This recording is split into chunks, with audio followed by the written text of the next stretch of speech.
Vale, familia, pues os enseño cómo se juega al juego, ¿vale? Es muy sencillo. De primeras metemos aquí, bueno, yo meto 50 porque quiero, básicamente. Luego meto aquí en el nivel medio y empezamos.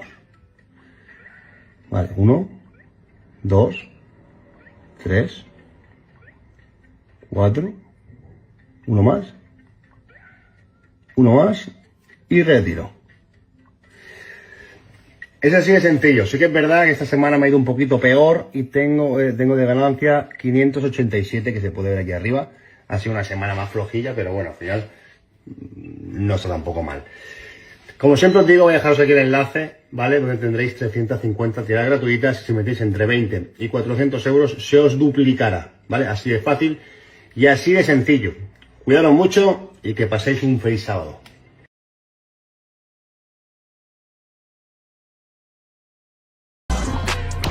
Hey, what's up? MKBHD here, and welcome to your first look and hands-on of everything Apple just unveiled today at their 2025 September event. This is iPhone 17, 17 Pro, and 17 Air. Definitely get subscribed to be among the first to see the full reviews when they come out. But this is my first impressions, and I actually found it pretty simple to synthesize my thoughts on everything they announced today. Like, there is some good tech, there's some interesting new designs, and some questionable decisions, but the funny thing is, as I go to these events and as I think about all this stuff, what usually happens is I end up typically getting some texts from friends asking what I think of the announcements, and my mental task is to summarize everything I'm thinking about into one or two easily digestible sentences or just words to understand what's new and what happened. I don't want to tell them too much information.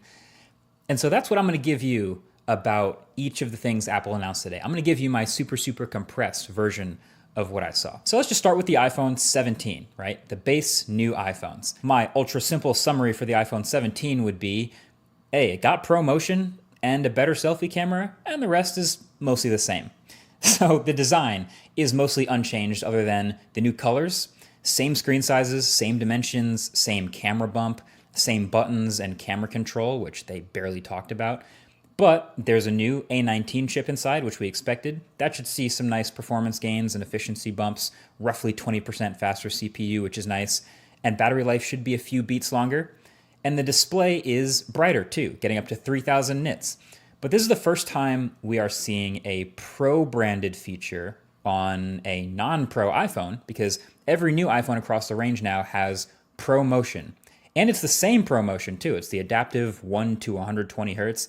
Doesn't seem to be handicapped at all. It's funny, we always used to have that, regular people don't care about 120 hertz argument, but now here it is on the new base iPhones. So, hey, sounds great to me. This makes the base iPhones much more usable, and so does the new base storage of 256 gigs. So those are welcome upgrades. But the other new thing was the selfie camera. And it was funny, the keynote was pretty chill up until the point where they started to talk about this, and it was actually the loudest applause, and it was really tempting to make fun of it. But I actually do think this is really clever, because all these new iPhones have this massively upgraded selfie camera system. They're calling it Center Stage, but I actually think that kind of does a disservice, because the actual center stage on their laptops and stuff is kind of annoying. But what's happening is, with these phones, they all have a larger 24 megapixel square selfie camera sensor. And so then when you go to take a selfie, the phone can take a regular vertical selfie, or can manually or even automatically take a horizontal selfie without you having to rotate the phone. And honestly, this might be genius. Like, the default for most people is obviously to take a vertical selfie now. It just fits on the phone. You're probably viewing it on the phone. But if you go to take a horizontal selfie to fit more people, suddenly the camera lens is off to the side and it's a little bit less natural looking.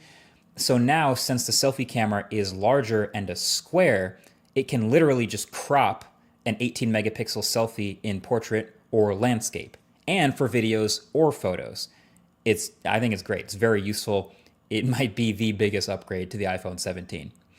So then there's the iPhone 17 Pro. And my quick friendly summary of the Pro phones is, hey, they got better zoom and more battery and orange. So the Pro iPhones actually look a little bit different. There's actually quite a bit going on here with this new design. First of all, there's only 3 colors: cosmic orange, deep blue, and silver. Really bumming me out that there's no black Pro phone. But then I remembered Dbrand exists. Never mind.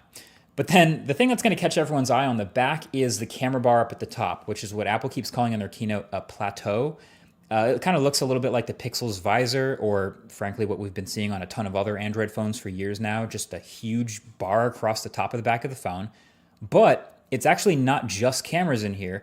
Apple's done some rearranging of the insides of the phone to actually shove more components, like the A19 Pro chip and the logic board and storage up here in that bar, so they could fill out more of the bottom of the phone with more battery.